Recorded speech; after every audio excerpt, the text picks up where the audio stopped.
Secrets. Difficult theme because we live in a very open society. But I did grow up in a family with secrets. It was always said in a whisper, he's a communist. I grew up during the McCarthy era, during the witch hunts. And I remember my sister and I were very little, like 3 or 4, hiding in the hallway as men in black suits asked my father to name names. Do you know so-and-so? Is he a communist? Do you know so-and-so? And my father was white-knuckle, shallow breathing, angry. He said, I'm not answering your questions. Go ask him yourself. I'd never seen my father angry, and I was scared. At that time, people thought that communists were going to take over and that communism was death squads and uninspired architecture. It was confusing for me because the world was in this hysteria about the Red Menace, and the Red Menace was sitting at the table, this benevolent man. This benevolent man was an enemy of the state. And I knew what people thought communism was oppression. What my dad thought it was that the capitalists were parasites who were sucking the wealth that rightfully should have gone to the workers, and that without them, there'd be plenty for everyone, and there would be peace and justice. So it was confusing because the world hated us, and I remember not knowing what was going on, and my father had a round face and red, these pink cheeks that were very warm, and I used to like to touch his cheeks, and I thought, that must be what it means to be a pinko. So eventually the McCarthy era ended and things got more open, a little more open. The peace movement started. With the peace movement, though, the whole thing was coalition building. I remember we went to a peace march. I was about 9, and my whole family was at a peace march. And I remember the organizer being very angry with my dad, going, Tom, the coalition, the message is peace now. It's not ho, ho, Ho Chi Minh, NLF is going to win. So you couldn't be really frank about what you believed.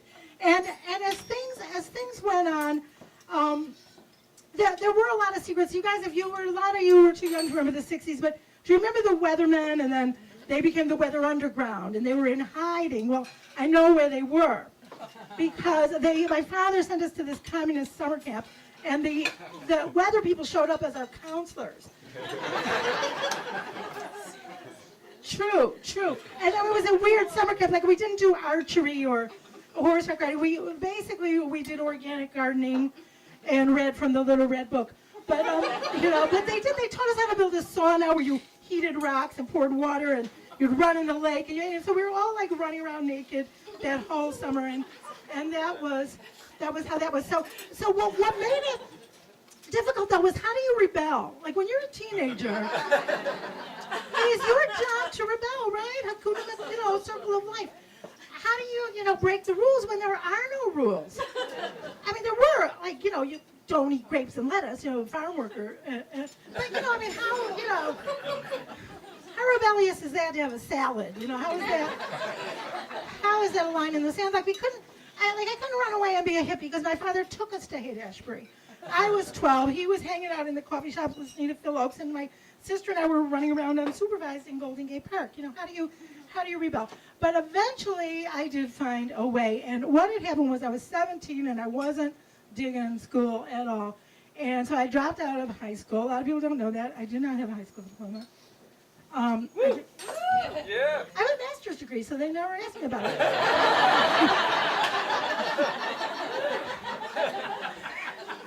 It's my life. Anyway, so I had dropped out of school. I hitchhiked around with my girlfriend. We ended up living in a school bus. It was in the Baja Peninsula of Mexico. It had God is Love was painted on the side. There were like 20 hippies all living there. And, you would think my dad might be, no, he was not upset about that, actually, because he had just read The Greening of America, and he was running around telling everyone he was consciousness free.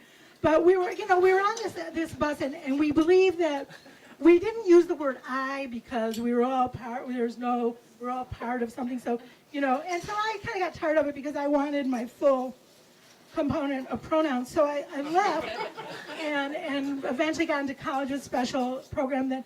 And it wasn't until years later that I found out my dad was upset. Not that I dropped out of high school. This is what he was upset about. We were arguing. At this point, we were both in the Chicago Teachers Union, and different factions. So we were always fighting. He was old left, I was new left. We couldn't see eye to eye. But he said to me, Margie, do you remember when you believed in God? I was so scared you weren't going to grow up to be a dialectical materialist.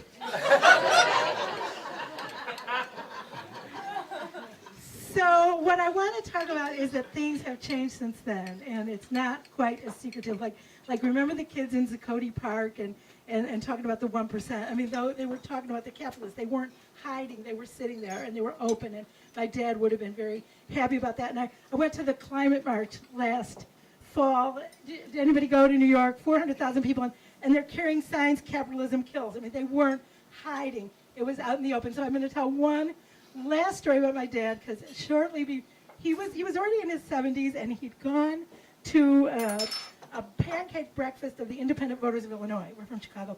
And he met a young community organizer with a funny name. This is in the early 90s. And he said, Barack, you should run for office. And Barack said, never thought of it. Think I will. So there you go. The rest is history. Thank you.